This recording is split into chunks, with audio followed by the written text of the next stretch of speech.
Hello everyone, welcome to my channel RS educational centre. আজকে আমি class 6-এর পূর্বপাঠের পুনরালোচনা page number 21-এর যে আলোচনাগুলো আছে সেগুলো করব। প্রথমে দিয়েছে 3টে ঘর আছে, তার একটা কালার করা। আমি আগের এপিসোডগুলোতেই তোমাদের বুঝিয়েছি যে যটা ঘর থাকবে সেটা নিচে থাকবে এবং যেটা কালার করা থাকবে সেটা উপরে আছে। তাই এটা 1/3 অংশ। এটা বলেছিল ফাঁকা ঘর দিয়ে দিয়েছিল, 2/6 অংশ লিখে দিয়েছিল, তার মানে 6টা ভাগ করে 2টো ভাগ কালার করতে হয়েছে।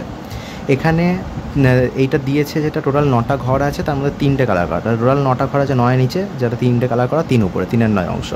এখানে 4-এর 12 দিয়ে দিয়েছে, এখানে তার মানে হচ্ছে টোটাল 12টা ঘর আছে, তার মধ্যে 4টে ঘর কালার করতে হবে। তো আমরা 4টে ঘর কালার করেছি। এবার এখানে বলছে যে 1/3 1/3কে যদি আমি উপর নিচে, এখানে নিচে 2 দিয়েছে, 3কে 2 দিয়ে গুণ করছে, তার মানে উপরেও 1কে 2 দিয়ে গুণ করতে হবে। তার মানে হলো কত, 2/6। আবার 1/3কে এখানে যদি আমি 3 দিয়ে গুণ করি তাহলে 3-এর 9 হবে। আবার 1/3কে উপরে যদি 4 দিয়ে গুণ করি তাহলে হবে 4-এর 12। 1/3কে উপর নিচে 5 দিয়ে গুণ করলে হবে 5-এর 15। তার মানে এই 1/3 মানেই 2/6, তার সমানই হচ্ছে 3-এর 9, তার সমানই হচ্ছে 4-এর 12 এবং তার সমান হচ্ছে 5-এর 15। তাই এরা সবকটা হচ্ছে সমতুল্য ভগ্নাংশ। এরপর কি বলেছে, এখানে 4-এর 12, তাহলে 4-এর 12কে উপর নিচে যদি আমরা 3 দিয়ে গুণ করি, 4 দিয়ে ভাগ করি উপর নিচে, তাহলে আমরা পাবো হচ্ছে 1/3। তার মানে কাটাকুটি যদি করি, কাটাকুটি মানে হচ্ছে উপর নিচে একই সংখ্যা দিয়ে ভাগ করব এবং যেটা অ্যান্সার হবে সেটাকে তার পাশে লিখব। 4কে যদি আমি 4 দিয়ে ভাগ করি অ্যান্সার হবে 1, তাই 4 কেটে 1 লিখেছি। 4কে যদি 3 দিয়ে, 12কে যদি 4 দিয়ে ভাগ করি অ্যান্সার হবে 3, তাই 3 নিচে লিখেছি, হলো 1/3। ঠিক একইভাবে 3-এর 9 থেকে 1/3 করতে গেলে উপর নিচে আমাকে 3 দিয়ে ভাগ করতে হবে। এটাকেও 3 দিয়ে ভাগ, এটাকেও 3 দিয়ে ভাগ, 1/3 হয়ে গেল। কাটাকুটি করে 1/3 হচ্ছে। 2/6কে যদি আমাকে 1/3 করতে হয় তাহলে উপর নিচে আমাকে 2 দিয়ে ভাগ করতে হবে, 1/3 হয়ে গেল। এবার এটা বলেছে যে টোটাল সার্কেলটা তার হাফ দেখছি কালার করা, তার মানে কত অংশ, টোটাল 2টো ভাগ আছে, তার 1 ভাগ কালার করা, তার মানে 1/2 অংশ। এবার 2/4 মানে হচ্ছে টোটাল এটাকে 4টে ভাগ করতে হবে, তার 2টো ভাগ কালার করতে হবে। 4-এর 8 মানে টোটাল এই সার্কেলটাকে 8টা ভাগ করতে হবে এবং তার 4 ভাগ কালার করতে হবে। আর এটা হচ্ছে ড্যাশের 16, মানে টোটাল 16টা ভাগ আছে, তার মধ্যে তোমাদের যটা ইচ্ছা তোমরা কালার করবে। সাপোজ এখানে আমি একটা ঘর কালার, দুটো ঘর কালার করলাম, দিয়ে লিখলাম 2/16। ওকে, এবার বলছে সমতুল্য ভগ্নাংশ খুঁজতে হবে। কার? 1/2-এর। 1/2-এর যদি আমরা সমতুল্য ভগ্নাংশ খুঁজতে যাই তাহলে আমাদের কী করে খুঁজতে হবে, 1 মিনিট আমি তোমাদের দেখাচ্ছি। দেখো, 1/2-এ যদি আমরা সমতুল্য ভগ্নাংশ খুঁজতে চাই, 1/2-এর সমতুল্য ভগ্নাংশ হবে 2/4, ঠিক আছে, 4-এর 8, তারপর 5-এর 10, তারপর 6-এর 12, তারপর 8-এর 16, তারপর 10-এর 20। এটা কী করে আসছে? এবার এই সমতুল্য ভগ্নাংশটা কী করে আসছে? 1/2। এটা থেকে 2/4 কী করে আসছে? উপর নিচে 2 দিয়ে গুণ করছি, 2/4 উপর নিচে। এবার যদি আমরা কি করব, 4 দিয়ে গুণ করব, তাহলে 4-এর 8 হবে। এই 5-এর 10টা লেগে করে উপর নিচে 5 দিয়ে গুণ করলাম, 5-এর 10। ওপর নিচে যদি টোটাল 6 দিয়ে গুণ করি তাহলে 6 1 6, 6 2 12। এবার 8-এর 16, উপর নিচে আমাদের 8 আর দিয়ে গুণ করতে হয়েছে, 8 1 আর 8 2 16। উপর নিচে 10 দিয়ে গুণ করলে 10 1 10, 10 20। এইভাবে আমরা সমতুল্য ভগ্নাংশটা পাচ্ছি। ঠিক আছে, আমি একটা এখানে দেখিয়ে দিই। এই 1/2 থেকে 10-এর 20 কী করে পেলাম? 1/2 সমান 1 × 10/2 × 10, 10-এর 20। তো একইভাবে 1/2-এর সাথে 8 গুণ করে এটা হচ্ছে, এইভাবে সমতুল্য ভগ্নাংশটা আমরা পাচ্ছি। এবার বলছে যে এই যে টোটাল ফুলটা দেওয়া আছে, এই ফুল কটার মধ্যে কত অংশ রঙিন আছে।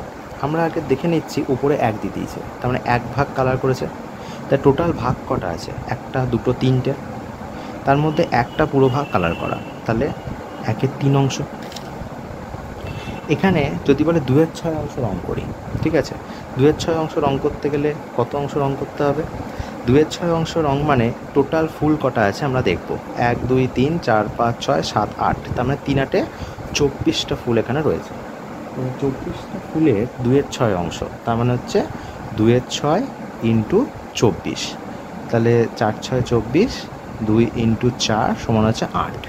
ওকে, তার মানে টোটাল আমাদের 8টা ফুলে রঙ করতে হবে। ওকে, এইবার বলছে এই 1/3 সমতুল্য ভগ্নাংশ নিজের ইচ্ছা মতো খুঁজে বার করতে হবে। তো আমি তোমাদের দেখাচ্ছি 1/3 সমতুল্য ভগ্নাংশ। 1/3 ওপর নিচে যদি 2 দিয়ে গুণ করি, 2 1 2, 2 3 6, ওপর নিচে 3 দিয়ে গুণ করে 3 1 3, 3 3 9। 1/3কে যদি উপর নিচে 5 দিয়ে গুণ করি, 5 1 5, 5 3 15। 1/3কে যদি উপর নিচে 4 দিয়ে গুণ করি, 4 1 4, 4 3 12। 1/3কে যদি উপর নিচে 8 দিয়ে গুণ করি, 8 1 8, 3 24। 1/3কে যদি উপর নিচে 9 দিয়ে গুণ করি, 9 1 9, 3 9 27। তো এইভাবে তোমরা সমতুল্য ভগ্নাংশ পাবে। যে ভগ্নাংশটা তোমাদের দিয়ে দেবে তাকে উপর নিচে একই সংখ্যা দিয়ে গুণ করলে যে ভগ্নাংশটা পাবে সেটাই ওই ভগ্নাংশটা সমতুল্য ভগ্নাংশ, তার মানে তার মানটা একই। ওকে, এবার চলে যাবো আমরা পরের পেজে। পেজ নাম্বার 22-এ বলেছে যে এখানে সমতুল্য ভগ্নাংশ দিয়ে দিয়েছে, ভগ্নাংশগুলো কী করে বেরোলো সেটা আমাদের দেখাতে হবে। দেখো 2 এর 5, 6 এর 15। 2কে যদি 15 দিয়ে গুণ করি 30, আর 6কে 15 দিয়ে 5 দিয়ে গুণ করলে 30, তাহলে গুণফল দুটো সমান হচ্ছে। 2 এর 7, 8 এর 28। 28 দুগুণ 8 দুগুণ 16, 7 হলো 56, 7 8 56, তাহলে এটাও সমান হচ্ছে। এবার 1 এর 9 দিয়ে দিয়েছে, এখানে ব্ল্যাঙ্কস দিয়েছে। দেখো এখানে 36 আছে, তার মানে 1 এর সাথে 36 গুণ হবে, তার মানে নিচে 36। আর এখানে 9 এর সাথে এমন কিছু গুণ হবে যেটা 36। আমরা জানি 9 এর সাথে 4 গুণ করলে 36, তাহলে উপরে 4 হবে, তাহলে এটা হবে 36 1 36, এটাও 36, তাহলে এটাও গুণফল দুটো সমান। এবার দেখো 2 3 দিয়েছে, নিচে 15 দিয়েছে, উপরটা কিছু দেয়নি, তাই 2 এর সাথে তো 15 আমি গুণ করতেই পারছি, 30 হচ্ছে। এবার 3 এর সাথে কত গুণ করলে 30 হবে? 3 এর সাথে নিশ্চয়ই 10 গুণ করলে 30 হবে, কারণ দুটোকে সমান করতে হবে। ওকে, এইবার বলেছে আর নিজে করি 1.4, 2 এর 3 ও 5 এর 9 এর 4টি করে সমতুল্য ভগ্নাংশ বের করো। এই অঙ্কটা আমরা এখন দেখে নেব। 2 এর 3 এবং 5 এর 9 এর 4টি করে সমতুল্য ভগ্নাংশ। ওকে, দেখো 2 এর 3, 2 এর 3 এর সমতুল্য ভগ্নাংশ কী হবে? উপর নিচে যদি 2 দিয়ে গুণ করি, 2 2 4, 2 3 6, 2 3 6, 2 3 3 9, 2 4 8, 3 4 12, 2 5 10, 3 5 15। ওকে, এবার 5 এর 9 যদি সমতুল্য ভগ্নাংশ করি, 5 2 10, 9 2 18, 5 3 15, 3 9 27, 5 4 20, 4 9 36, 5 5 25, 5 9 45 হলো। এইবার কি বলেছে?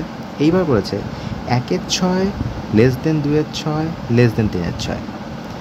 এরা দেখছি ধনাত্মক ভগ্নাংশের হরগুলো দেখো নির্দিষ্ট, এগুলো সব ধনাত্মক, এর থেকে এ বড়ো, এর থেকে বড়ো। ওকে, তাহলে এই ধনাত্মক ভগ্নাংশগুলির হরগুলো সব নির্দিষ্ট রেখে যদি লবকে বাড়াই তাহলে ভগ্নাংশটার মান কিন্তু দেখো বেড়ে যাচ্ছে। 1 এর 6 লব বাড়িয়েছি, 2 এর 6 বেড়ে গেল, 1 এর 6 থেকে 2 এর 6 বড়, 2 এর 6 লব বাড়ালাম, 3 এর 6 হয়ে গেলো, বেড়ে গেল। কিন্তু যদি উপরের লবটাকে একই রাখি আমরা এবং হরটাকে যদি বাড়াই তাহলে ভগ্নাংশের মান কমতে থাকে। 1 এর 2 এর যা মান এটা তার থেকে ছোট, এরা তার থেকে আরও ছোট। ওকে, তার মানে দুটো জিনিস তোমাদের মাথায় রাখতে হবে। এক হচ্ছে ভগ্নাংশের ক্ষেত্রে যদি লবটাকে চেঞ্জ করা হয় আর হরটাকে একই রাখা হয়, লবটাকে চেঞ্জ করে যদি বড় থেকে ছোট বাড়িয়ে বেশি করা হয় তাহলে ভগ্নাংশগুলির মানটাও বেড়ে যায়। আর যদি কোনো ভগ্নাংশের ক্ষেত্রে লবটাকে এক রেখে নিচের যে হরটা থাকবে তাকে যদি আমরা বাড়াই, ছোট থেকে বড়োর দিকে নিয়ে যাই, তাহলে সেই ভগ্নাংশের মানটা কমতে থাকে, তার মানটা নিচের দিকে মানে কমের দিকে যায়। ওকে, এই জিনিস তোমাদের একটু মাথায় রাখতে হবে। পেজ নাম্বার 23-এ বলছে যে রমিতা ও রহমান দুজন মিলে বাড়ির বাগানে ফুল গাছের চারা লাগাচ্ছে। রমিতা এই বাগানে লাগিয়েছে 12 30 অংশ আর রহমান লাগিয়েছে 15 25 অংশ। এবার দেখো কে বেশি কাজ করেছে হিসেব করবো, মানে সবথেকে আসল কথা হচ্ছে এই দুটোর মধ্যে কে বড়। বেশ, রমিতা কাজ করেছে 12 30 অংশ। এটাকে যদি আমি কাটাকুটি করি বা সমতুল্য ভগ্নাংশ লঘিষ্ঠ আকার বা ছোটো আকারে নিয়ে যাই তাহলে উপর নিচে একই সংখ্যা দিয়ে ভাগ করতে হবে। আমি উপর নিচে 6 দিয়ে ভাগ করেছি, তাহলে 6 2 12, 5 6 30, আমি পেলাম হচ্ছে 2 এর 5 অংশ রমিতা কাজ করেছে। রহমান করেছে 15 25, এটাকেও আমি যদি লঘিষ্ঠ আকারে নিয়ে যেতে চাই ভগ্নাংশটা, তাহলে উপর নিচে আমি 5 দিয়ে ভাগ করছি, উপরে 5 দিয়ে ভাগ করলে হবে 3 আর নিচে 5 দিয়ে ভাগ করলে হবে 5, তাই এটা হলো 3 এর 5 অংশ। তাহলে ভগ্নাংশটাকে আমরা প্রথমে ছোটো করে নিলাম। বেশ, এখন দেখছি দুজনেরই লব সমান, তাহলে আমি ইজিলি বলতে পারি কে বড় কে ছোটো। 2 এর থেকে 3 বড়, তার মানে 2 এর 5 লেস দেন 3 এর 5। ওকে, 3 এর 5টা বড়ো, তাহলে 2 এর 5 কে কাজ করেছিল? রমিতা। তাহলে রমিতার চেয়ে কে বেশি কাজ করেছে? রহমান। তার মানে রহমান রমিতার চেয়ে বেশি কাজ করেছে। এবার রহমন কত অংশ কাজ করেছে? রহমন করেছে তোমার 3/5 অংশ। রমিতা কত অংশ কাজ করেছে? রমিতা করেছে 2/5 অংশ। এবার কে বেশি কাজ করেছে? কে বেশি কাজ করেছে কী করবো? যেটা বেশি তার থেকে যে কম করেছে সেটা বিয়োগ করলে যেটা পাবো সেইটাই বেশি কাজ করেছে। তাহলে 3/5 থেকে যদি 2/5 বাদ দিই কত হবে? 3/5 মাইনাস 2/5, 5টা লসাগু যাবে, 3 মাইনাস 2 1/5। তাহলে 1/5 অংশ বেশি কাজ করেছে কে? রহমন। এবার রমিতা আর রহমন মোট কত কাজ করেছে বের করবো। রমিতা করেছে 2/5 অংশ, রহমন করেছে 3/5 অংশ। তাহলে মোট কত কাজ করেছে? দেখো 2/5 আর 3/5কে যদি আমরা যোগ করি তাহলে পাবো 5, 2 প্লাস 3, তার মানে 5/5 মানে হচ্ছে 1। তাহলে প্রথমেই পাবো 5/5 অংশ, 5/5 মানে হচ্ছে 1 অংশ, 1 অংশ মানে আমরা জানি যে সম্পূর্ণ কাজটা। তাহলে সম্পূর্ণ কাজটাই দুজন মিলে করে ফেলেছে। তাহলে অর্থাৎ ওরা দুজন মিলে কিন্তু সম্পূর্ণ কাজটাই করে ফেলেছে। এবার বলছে যে দুটো আয়তকার মাপের ক্ষেত্রকার কাগজ নিয়েছে, 5টা ভাগ করেছে, একটি 2/5 অংশ, একটি 3/5 অংশ রং করো। এটা তোমরা জানো কী করে করতে হয়। দুটো যোগ করলে আমরা দেখছি কত পাচ্ছি। এখানে পেলাম সম্পূর্ণ অংশ। দেখো দুটো যোগ করো, এই দুটো আর এই দুটো পাশাপাশি বসিয়ে দাও এর উপরে, দেখো পুরোটাই কালার হয়ে যাবে। তারপরে সম্পূর্ণ অংশটা কালার হয়ে যাবে। এই যে 2/5 প্লাস 3/5, 2/5 অংশটাকে এখানে বসিয়ে দাও, দেখো পুরোটা কালার হয়ে যাবে। আমরা একটু আগে দেখলাম সম্পূর্ণ অংশ হচ্ছে। তো এইভাবে আমরাও বের করতে পারি, মানে একটা খেলার ছলে যাকে বলে, সেটাই চেয়েছে। এখন আমরা করব পেজ নাম্বার 24। পেজ নাম্বার 24-এ কী বলেছে? রেহানা এবং অপু ঠিক করলো যে তাদের শ্রেণীকক্ষ ভালো করে সাজাবে। তারা কাগজের শিকল তৈরি করবে এবং তা দিয়ে ঘর সাজাবে। শুরুর পর রেহানা মোট কাজের 2/5 অংশ করলো এবং অপু মোট কাজের 1/4 অংশ করলো। এবার 2/5 ও 1/4 হর যথাক্রমে কি? হরটা হচ্ছে 5 আর 4, তার মানে আলাদা। এবার এদেরকে আমরা বুঝবো কী করে কে বেশি কাজ করেছে? কারণ যদি 1 থাকতো হরটা তাহলে উপরটার বিচারে লবটার বিচারে আমরা বুঝতে পারতাম। এক্ষেত্রে তো বুঝতে পারবো না। তাহলে আমাদের দেখতে হবে কে বেশি কাজ করেছে, মানে আমাদের এই দুটো ভগ্নাংশের মধ্যে কে বড় কে ছোট বার করতে হবে। যখন দুটো ভগ্নাংশেরই লব হর সব আলাদা হবে তখন সেক্ষেত্রে বড় ছোটোটা কী করে বার করব সেটা আমরা এখন দেখব। এক্ষেত্রে আমরা কি করব? প্রথমে এই লবগুলোর লসাগু করব, 5 আর 4-এর লসাগু করব। লসাগু করে কি পাবো? দেখো প্রথমে 2 দিয়ে যাবে, প্রথমে এটা ফিল ইন দ্য ব্ল্যাঙ্কস করতে গেলে 5 দিয়ে যাবে, 5 1 5, 4 থাকলো, 4 দিয়ে গেলে 1 হয়ে যাবে। তাহলে আমরা কী পাবো? 5 × 4 20। তার মানে 5 আর 4-এর লসাগু কত যাচ্ছে? 20। ওকে, এইবার দুটো ভগ্নাংশের হরকেই আমাকে এই 20 আনতে হবে। মানে 2/5 এটারও একটা সমতুল্য ভগ্নাংশ আমাকে আনতে হবে যার নিচে 20 আছে। 1/4 এটারও একটা সমতুল্য ভগ্নাংশ আমাকে আনতে হবে যার নিচে 20 আছে। এবার দেখো 2/5-এর নিচে যদি 20 আনতে হয় আমাকে দেখতে হবে যে 5-এর সাথে কত গুণ করলে 20 আসছে। আমি দেখতে পাচ্ছি 5-এর সাথে 4 গুণ করলে 20 আসছে। তার মানে 5-এর সাথে যদি 4 গুণ করি আমাকে উপরে 2-এর সাথেও 4 গুণ করতে হবে। তাহলে ভগ্নাংশটা কত দাঁড়াবে? 8/20। আবার এর পরে আছে 1/4। 1/4-এর যদি নিচে আমাকে 20 আনতে হয় 4-এর সাথে 5 গুণ করতে হবে। তাহলে 4-এর সাথে যদি আমি 5 গুণ করে 20 আনি তাহলে আমাকে 1-এর সাথেও 5 গুণ করতে হচ্ছে, 5/20।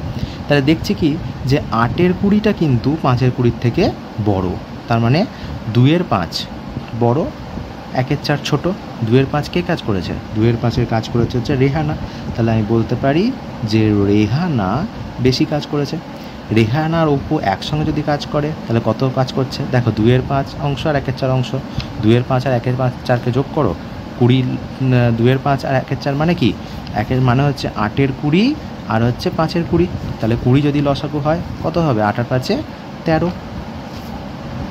ওকে, তাহলে 13/20 অংশ। আবার অন্যভাবে যদি আমি করি, যদি এইটা আমি অন্যভাবে করতে চাই তাহলে প্রথমে এই ভগ্নাংশটাকে আমরা লসাগু করব। লসাগু করে পাবো 20। লসাগু করার পর এই 20টাকে 5 দিয়ে ভাগ করলে হবে 4 অ্যান্সার। সেই 4টাকে উপরটা দিয়ে গুণ করব। আবার 4কে 20 ভাগ করলে 5 অ্যান্সার হবে। সেই 5টাকে 1-এর সাথে গুণ করব। তাহলে উপরে পাবো 8, তার পাবো 5, 8 আর 5-এ 13। তাহলে এইভাবেও 13/20 আসছে। ওকে, তো এখন বাকি কি আছে? বাকি কত অংশ বাকি আছে? আমরা জানি সম্পূর্ণ অংশ মানে 1 অংশ। সেই 1 অংশ থেকে যদি 13/20 বাদ দিই তাহলে 20 লসাগু যাবে। এখানে কিছু নেই মানে 1 আছে, 20কে 20 দিয়ে 1 দিয়ে ভাগ করলে 20 হয়। সেই 20টা 1-এর সাথে গুণ হয়ে গেলে 20, আর 13 মানে এখানে 20 আছে, 20কে 20 দিয়ে ভাগ করলে 1 হয়। তাহলে 13 × 1, তার মানে হচ্ছে 20 - 13। 20 - 13 মানে কত হচ্ছে? এটা হচ্ছে তোমার 7/20 অংশ। ওকে, তো এইভাবেও করা যায়। এবার হাতে কলমে কীভাবে করেছে দেখো, 2 এর 5 দুটো অংশ, 1 এর 4 মানে 4 ভাগের 1 ভাগ, এই দুটোকে পরপর বসিয়ে দাও। দেখো 8 এর 20 মানে হচ্ছে 20টা ভাগ করে 8টা কালার করেছে, 5 এর 20 মানে 20টা ভাগ করে 5টা কালার করেছে। এবার দুটোকে পরপর বসিয়ে দাও, দেখো 13 এর 20 হচ্ছে। এটা তোমাদের না দেখলেও চলবে, এটা কোনো লাগবে না, তোমাদের এইটুকুই লাগবে। তাহলে আজকের ভিডিও এই পর্যন্তই। পরের দিন আমরা এই কোষে দেখি 1.3টা করবো।